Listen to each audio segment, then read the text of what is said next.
ওই দুটি চোখ যেন জলে ফোটা পদ্ম, যত দেখি তৃষ্ণা মিটে না,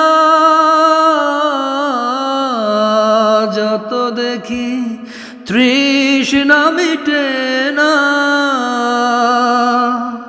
ভীরু দুটি বাঁকা ঠোঁটে পূর্ণিমা চাঁদ উঠে, হাসলেই ঝরে পড়ে জ্যোৎস্না, হাসলেই ঝরে পড়ে জ্যোৎস্না। আমি ওই রূপ দেখে দেখে মরতে পারি, তেমনি পারি ওগো বাঁচতে। সে কথা তুমি যদি জানতে